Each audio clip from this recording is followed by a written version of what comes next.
الحمدللہ رب العالمین الصلاۃ والسلام علی رسول اللہ صلی اللہ علیہ وسلم رب اشرح لی صدری ویسر لی امری واحلل عقدۃ من لسانی یفقہوا قولی سبحانک لا علم لنا الا ما علمتنا انک انت العلیم الحکیم رب زدنا علما ان الخیر الحدیث کتاب اللہ وخیر الہدی ہدی محمد صلی اللہ علیہ وسلم۔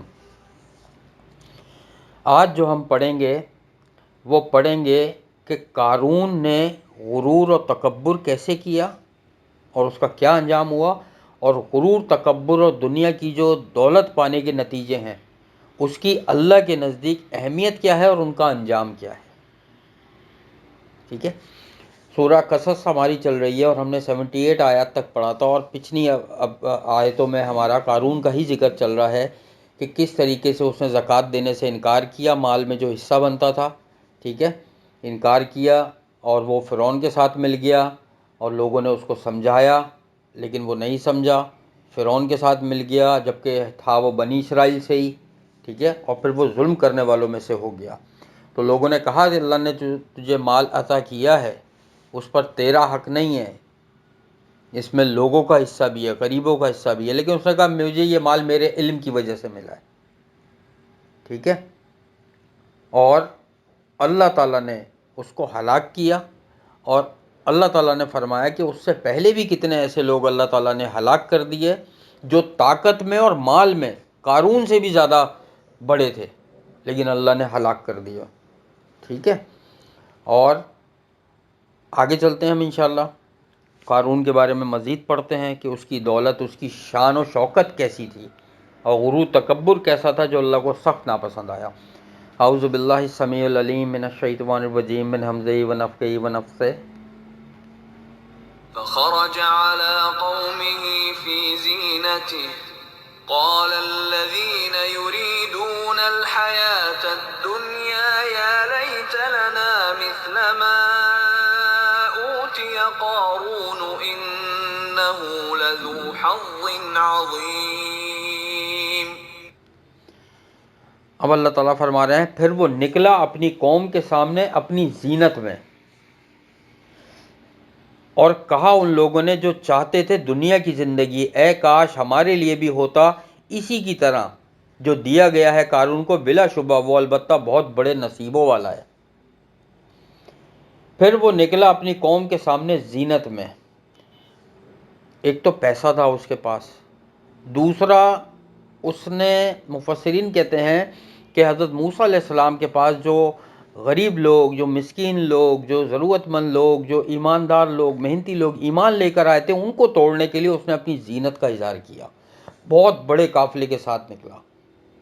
کتنا بڑا قافلہ تھا اس کے بارے میں امام ابن کثیر اور بہت سارے محدثین جو ہے نا وہ روایتیں لائے ہیں، لیکن اس میں زیادہ تر روایتیں جو ہیں وہ اسرائیلی ہیں، ٹھیک ہے۔ کچھ کہتے ہیں 4000 کا لشکر تھا، کچھ کہتے ہیں کہ 2000 کا لشکر تھا، کچھ کہتے ہیں اس میں 200 عورتیں تھیں خوبصورت جو ناچ گانا کرتی ہوئی جا رہی تھیں، اس لشکر پہ کے جو گھوڑے تھے وہ بہترین مخمل، گلابی مخمل اغرابی جس کو کہتے ہیں نا عربی میں، تو اس کا کپڑا ان سواریوں پر تھا، اور بہت شان و شوکت سے وہ جا رہا تھا۔ تو جو دنیا کی زندگی چاہتے تھے، یعنی وہ لوگوں کا ذکر کیا اللہ تعالیٰ نے جو اس کو دیکھ کے کہتے تو کچھ نہیں تھے لیکن دل میں خیال لاتے تھے کہ یار کاش ہمارے پاس بھی یہ ہو۔ ہم آج اپنے آپ کو رکھ کے سوچیں، کیا ہمارے دل میں یہ بات آتی ہے کسی کی گاڑی، گھر، کپڑے، جویلری، یا اس کا کوئی بھی ایکس وائی زیڈ لے لو، کچن لے لو، کراکری لے لو، یا اس کا بزنس لے لو، یا اس کی نوکری، کیا ہمارے دل میں آتی ہے کاش ہمارے پاس بھی یہ ہوتا؟ انہی کا اب ذکر آ رہا ہے کہ جو لوگ چاہتے تھے دنیا کی زندگی، وہ کیا کہتے تھے دلوں میں کہ اے کاش ہمارے لیے بھی ہوتا ایسا ہی جو قارون کو دیا گیا ہے، بلا شبہ وہ بہت نصیبوں والا ہے۔ لوگ کہتے تھے اس کو دیکھ کر قارون کو، لیکن ان کو اندازہ نہیں تھا کہ یہ ہونے کیا والا ہے۔ اور اب آگے پڑھتے ہیں، میں بتاؤں گا، اس سے پہلے ہم آیت ہی دیکھ لیتے ہیں انشاءاللہ کہ آگے اللہ تعالیٰ کیا فرما رہے ہیں۔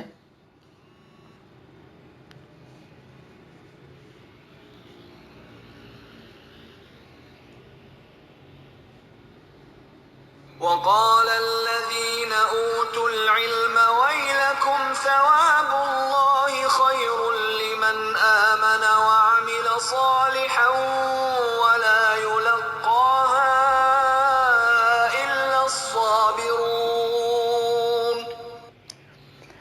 اور کہا ان لوگوں نے جو دیے گئے تھے علم. ابھی تو ان لوگوں کا ذکر تھا کہ قارون کے خزانے، دولت اور اس کی بادشاہت دیکھ کر جن لوگوں کے دلوں میں خیالات آتے تھے کاش ہمیں بھی ملتا، یہ تو بڑے نصیبوں والا ہے. اب ان لوگوں کا ذکر ہے جن کو اللہ نے کیا دیا تھا؟ علم دیا تھا. انہوں نے کیا کہا کہ افسوس تم پر، اللہ کا ثواب بہت بہتر ہے اس شخص کے لیے جو ایمان لائے اور اس نے عمل کیے نیک، اور نہیں سکھلائی جاتی یہ بات مگر صبر کرنے والوں کو ہی. انہوں نے کہا کہ افسوس ہے تم پر کہ تم اس دنیا کے مال و دولت کو چاہ رہے ہو، جبکہ اللہ کے پاس جو ہے وہ بہترین رزق ہے، رزق کریم ہے، عزت والا رزق ہے اللہ کے پاس. اور ان کو اللہ نے علم دیا تھا. اور آخر میں کتنی زبردست اللہ تعالیٰ نے بات کہی کہ یہ بات نہیں سکھلائی جاتی ہر ایک کو مگر کہ جو صبر کرنے والے ہیں. وہی یہ سوچ کے صبر کرتے ہیں کہ جو اللہ نے جس کو دیا ہے وہ اس کا نصیب ہے. ہمیں عمل نیک کرنے، ہمیں اپنی زندگی خراب نہیں کرنی ہے دنیا کے پیچھے. حدیث ہے، نبی صلی اللہ علیہ وسلم فرمایا قیامت کی نشانیوں میں ہے کہ آدمی، ایسا وقت آئے گا کہ آدمی یہ خیال نہیں کرے گا وہ حرام ہے یا حلال ہے، کہ اس کو یہ نہیں پتا ہوگا، اس کو یہ چاہیے ہوگا بس مجھے پیسہ مل جائے. حرام ہے یا حلال ہے اس کو کوئی فکر نہیں ہوگی. اور آج دیکھ لو، میں کئی دفعہ یہ مثالیں دے چکا ہوں، ابھی نہیں دوں گا. میں صرف بتانے کا مقصد یہ ہے کہ ان دونوں طرح کے لوگوں کا ذکر ہے وہاں پہ. اور آج بھی اللہ کے نیک بندے ایسے دنیا میں موجود ہیں جو کسی کی بھی بادشاہت، کسی کو بھی کچھ بھی مل جائے وہ اس سے جیلس یا امپریس یا دیکھ کر حسد نہیں کرتے. وہ کہتے ہیں جو اللہ نے ہمیں دیا وہ سب سے بہترین ہے. اور سب سے بڑی بات یہ ہوتی ہے کہ ایمان کی طاقت، کہ اللہ تعالیٰ نے ہمیں ایمان دیا ہے. اللہ کو قارون پسند نہیں تھا. آگے دیکھتے ہیں ابھی کیا انجام ہوا اس کا. فخسفنا به وبداره الأرض فما كان له من فئة ينصرونه من دون الله وما كان من المنتصرين. اب اللہ تعالیٰ فرما رہے ہیں چنانچہ ہم نے دھسا دیا اسے اور اس کے گھر کو زمین میں، پھر نہ ہوئی اس کے لیے کوئی جماعت جو مدد کرتی اس کی اللہ کے سوا، اور نہ ہوا وہ خود ہی بدلہ لینے والوں میں سے. یعنی اللہ نے اسے دھسا دیا زمین میں. یہ میں نے بتائی تھی کل ایک بات کہ وہ جو عورت کو پیسے دیے تھے کہ جھوٹا الزام لگائے موسیٰ علیہ السلام پر، تو موسیٰ علیہ السلام نے اس کو قسم دی تو اس نے سچ بول دیا کہ مجھے قارون نے پیسے دیے تھے، لالچ دیا تھا بہت پیسوں کا. بہرحال یہ ایک روایت ملتی ہے کہ حضرت موسیٰ علیہ السلام سجدہ شکر میں گر گئے اور پھر اس کے لیے بد دعا کری تو وہ زمین میں دھستا چلا گیا. ٹھیک ہے. اور یہ چیز ذہن میں رکھو کہ یہ غرور اور تکبر تھا اس کا، جو اللہ کو بالکل پسند نہیں ہے. صحیح مسلم کی ایک حدیث ہے کہ نبی صلی اللہ علیہ وسلم نے ارشاد فرمایا اللہ تعالیٰ نے تمہارے درمیان تمہارے اخلاق اسی طریقے سے تقسیم کیے ہیں جس طرح اس نے تمہارے لیے رزق تقسیم کیا ہے. اللہ مال اسے بھی دیتا ہے، اللہ مال اسے بھی دیتا ہے جس سے محبت کرتا ہے، اور پھر اسے بھی دیتا ہے جس سے اللہ محبت نہیں کرتا، مگر ایمان اس کے سوا اللہ کسی کو نہیں دیتا جس سے اللہ محبت کرتا. تو ہم تو کتنے خوش نصیب لوگ ہیں کہ اللہ تعالیٰ نے ہمیں ایمان کے لیے چنا. ایسا ہو سکتا تھا بالکل، اور اللہ کر سکتا تھا بالکل کہ ہمیں کسی اور مذہب میں پیدا کر دیتا، ہم کیا کر لیتے. یہ تو ہمیں کتنا اللہ کا شکر ادا کرنا چاہیے کہ اللہ نے ہمیں مسلمان پیدا کیا، اور پھر سب سے بڑی بات مسلمان پیدا کرنے کے بعد اپنی اس کتاب سے جوڑا جو حق کے سوا کوئی راستہ دکھاتی ہی نہیں ہے. ہمیں اس نبی کے راستے پہ اللہ تعالیٰ چلا رہا ہے کہ جس کے سوا کوئی حق ہی نہیں ہے. مگر افسوس ہم پر کہ آج ہم وہی حرکت کر رہے ہیں جو ان لوگوں نے قارون کے لشکر کو دیکھ کر کری کہ کیا سواریاں ہیں، کیا شاندار کپڑے ہیں، کیا لباس ہے، کیا سونا چاندی ہے، کاش ہمارے پاس بھی یہ ہوتا. یہ ہماری اپنی کوتاہیاں ہیں۔ اسی طریقے سے ایک تھوڑی سی طویل حدیث ہے، بتاتا ہوں، یہ ترمذی کی حدیث ہے کہ نبی صلی اللہ علیہ وسلم نے ارشاد فرمایا دنیا 4 آدمیوں کے لیے ہے، ایک بندہ وہ جسے اللہ نے مال اور علم عطا کیا ہو، چنانچہ وہ اس کے بارے میں اپنے رب سے ڈرتا ہے اور صلح رحمی کرتا ہے اور اس میں اللہ کا حق جانتا ہے، یہ سب سے افضل مرتبے پہ۔ جس کو مال اور علم دیا گیا ہے وہ صلح رحمی بھی کرتا ہے اور اللہ کے لیے بھی حق نکالتا ہے، سب سے بلند مرتبے پہ ہے۔ اور ایک وہ بندہ جسے اللہ تعالیٰ نے علم دیا مگر مال نہیں دیا، چنانچہ وہ سچی نیت والا کہتا ہے کہ اگر میرے پاس مال ہوتا تو میں فلاں شخص کی طرح عمل کرتا، سو اس کی نیت بھی ویسی ہے اور دونوں کا اجر برابر ہے۔ وہ بھی ایسا ہی ہے جس کے پاس مال نہیں ہے لیکن علم ہے، خالص نیت سے وہ یہ کہتا ہے تو اس کا اجر بھی اس کے برابر ہے۔ اور ایک وہ بندہ جسے اللہ تعالیٰ نے مال دیا مگر علم نہیں دیا، چنانچہ وہ اس میں علم کے بغیر ٹامک ٹوئیاں مارتا پھرتا ہے اور نہ اپنے رب سے ڈرتا ہے، نہ اس میں صلح رحمی کرتا ہے اور نہ اللہ کا کوئی حق جانتا ہے، سو وہ بدترین مرتبے پر ہے۔ اور ایک بندہ وہ جسے اللہ نے نہ مال دیا ہے نہ علم، چنانچہ وہ کہتا ہے اگر میرے پاس مال ہوتا تو میں ایسا عمل کرتا، اور اس کی نیت ویسے ہی ہے، تو یہ دونوں گناہ کے برابر ہے۔ یعنی اس نے دنیا والے کو دیکھا کہ یار اس کے پاس مال ہے، بڑی بڑی گاڑیوں میں جا رہا ہے، بڑی بڑی سواریوں پہ، میرے پاس مال ہوتا میں بھی جاتا، تو وہ بھی اس کے برابر ہے۔ جو لوگ کل قارون کے مرتبے کی تمنا کر رہے تھے، اس حدیث کی روح سے قارون اور وہ دونوں گناہ گار ہوئے جو ان کے ساتھ تمنا کر رہے تھے۔ اس حدیث سے معلوم ہوا وہ بھی گناہ گار ہوئے۔ ہمیں ہر حال میں اللہ کا شکر ادا کرنا چاہیے، جو کچھ اللہ نے ہمیں عطا کیا ہے وہ سب سے بہترین ہے۔ اسی طریقے سے جب اس کی سواریاں جاتی تھیں تو وہ غرور تکبر کرتا تھا۔ یہ صحیح بخاری کی حدیث ہے کہ ایک آدمی اپنی چادر تکبر سے گھسیٹتا جا رہا تھا تو اسی حالت میں زمین میں دھسا دیا گیا اور قیامت تک دھساتا چلا جا رہا ہے وہ۔ تو علماء کرام کہتے ہیں کہ اس حدیث کا مصداق شاید قارون ہی ہے کہ یہ اس پہ فٹ آتی ہے۔ اس حدیث سے معلوم ہوا کہ اللہ تعالیٰ کو غرور تکبر کتنا ناپسند ہے، اور خاص کر مردوں کا پائچے نیچے رکھنا ٹخنوں سے۔ نبی صلی اللہ علیہ وسلم کی ایک اور حدیث ہے، شیخ البانی نے اسے صحیح کہا ہے کہ نبی صلی اللہ علیہ وسلم نے فرمایا اپنی چادر نصف پنڈلی تک اٹھاؤ، اگر نہیں مانتے تو ٹخنوں تک اٹھاؤ، اور چادر لٹکانے سے بچو کیونکہ یہ تکبر سے ہے اور یقیناً تکبر اللہ کو پسند نہیں ہے۔ اور پھر نبی صلی اللہ علیہ وسلم نے فرمایا کہ جان بوجھ کر جو کپڑا نیچے لٹکائے یعنی ٹخنوں سے نیچے، تو وہ گویا اس نے تکبر کیا، اور اتنا بڑا گناہ ہے کہ نبی صلی اللہ علیہ وسلم نے ارشاد فرمایا 3 آدمی ایسے ہیں کہ قیامت والے دن اللہ تعالیٰ ان سے کلام نہیں کرے گا۔ یہ صحیح مسلم کی حدیث ہے۔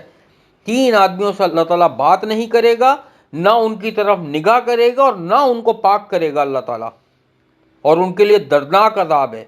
3 دفعہ یہ بات فرمائی تو ابو ذر رضی اللہ تعالیٰ انہوں نے کہنے لگے یا نبی صلی اللہ علیہ وسلم وہ تو ناکام اور نامراد ہو گیا پھر جس کے ساتھ اللہ ایسے کرے گا۔ اور وہ کون ہے پھر انہوں نے پوچھا، تو نبی صلی اللہ علیہ وسلم نے ارشاد فرمایا اپنی چادر ٹخنوں سے نیچے لٹکانے والا، احسان جتلانے والا، اور اپنا سامان جھوٹی قسم کھا کے بیچنے والا۔ آج آپ دیکھ لیں کہ یہ تینوں چیزیں ہمارے معاشرے میں کتنی عام ہیں: احسان جتلانا، ٹخنوں سے پائچے نیچے لٹکانا، اور جھوٹی قسم کھا کے مال بیچنا۔ احسان جتلانے والے کے بارے میں تو، اور کوئی چیز دے کر یہ واپس لینا، اس کے بارے میں تو ہم پڑھ چکے ہیں عمدۃ الاحکام میں کہ وہ ایسا ہے جیسے کتے نے کہہ کری اور چاٹ لی ہو۔ یہ سوچو یہ حدیث ہے جو نبی صلی اللہ علیہ وسلم کی ہیں، تو کیا انجام ہوا فرعون کا، اور یہی کیا نا اس نے، غرور تکبر۔ ایک آیت اور انشاءاللہ ہم لے لیتے ہیں۔ وأصبح الذين تمنوا مكانه بالأمس يقولون ويكأن الله يبسط الرزق لمن يشاء من عباده ويقدر لولا أمن الله علينا لخسف بنا ويكأنه لا يفلح الكافرون. اب اللہ فرما رہے ہیں اور ہو گئے وہ لوگ جنہوں نے تمنا کی تھی اس کے مرتبے کی، کل ایک دوسرے سے کہتے تھے تعجب ہے کیا نہیں تو نے دیکھا اللہ کشادہ کرتا ہے رزق جس کے لیے وہ چاہتا ہے اپنے بندوں میں سے، اور وہی تنگ کرتا ہے رزق، کم کر دیتا ہے اللہ، یعنی جس کے لیے چاہتا ہے۔ اگر نہ ہوتا یہ کہ احسان اللہ نے کیا ہم پر تو البتہ وہ دھسا دیتا ہمیں بھی۔ تعجب ہے کیا تو نے نہیں دیکھا فلا نہیں پاتے کافر، یعنی جب قارون کو اللہ نے دھسا دیا تو جو لوگ تمنا کرتے تھے اس جیسی دولت کی، پھر وہی لوگ کہنے لگے کہ اچھا ہوا ہمیں یہ نہیں ملا مال، ورنہ ہمارا بھی انجام یہی ہوتا۔ لیکن بات تو یہی ہے نا کہ دل میں تو یہ آرزو تھی نا ان کے کہ اس جیسا مال ہمیں مل جائے، ان جیسے گھر مل جائیں، اس جیسی سواریاں مل جائیں۔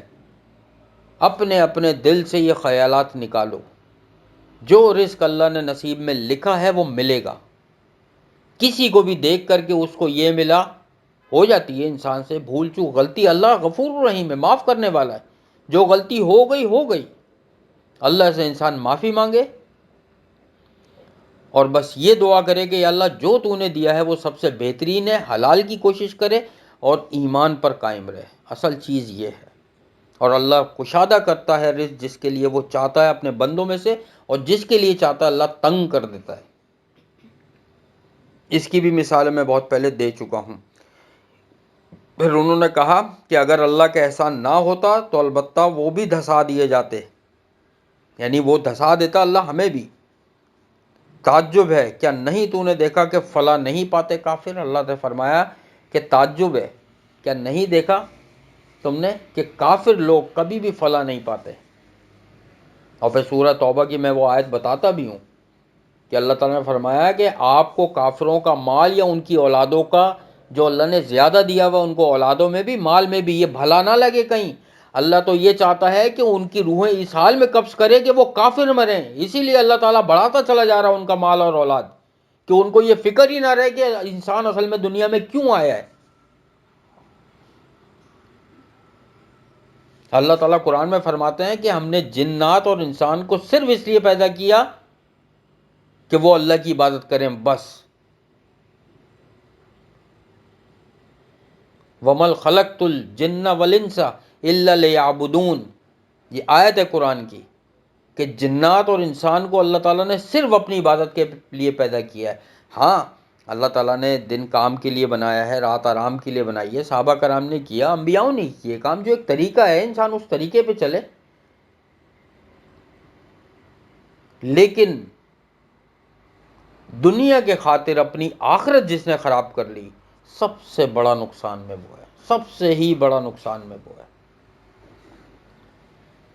آخرت کا سودا بڑا قیمتی سودا ہے، اور زیادہ تر یہ حدیث میں تمہیں بتا دیتا ہوں کہ نبی صلی اللہ علیہ وسلم نے فرمایا کہ ایک بھوکا بھیڑیا،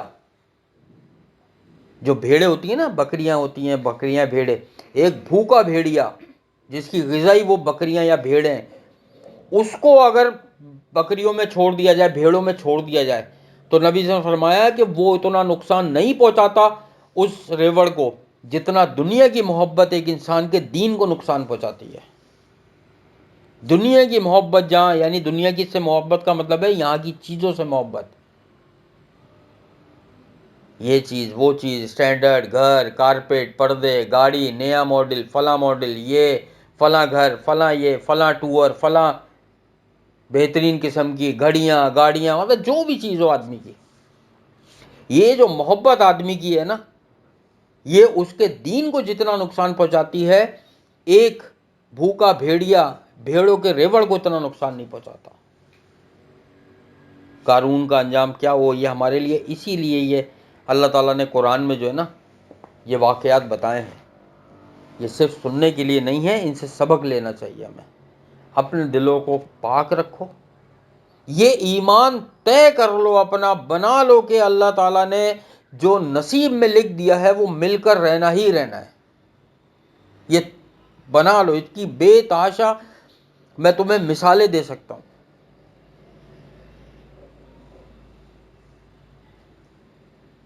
اتنی ایسی ایسی مثالیں موجود ہیں، میں بھی دینا نہیں چاہ رہا، سارا ٹائم اس پہ چلا جائے گا، کہ کہ کوئی کہیں سے گیا، اس کی شادی اس لڑکی سے اس سے ہوئی، وہ فلاں مر گیا، پتہ چلا ان کی دادی نے اس کو 1.5 کروڑ روپیہ دے دیا.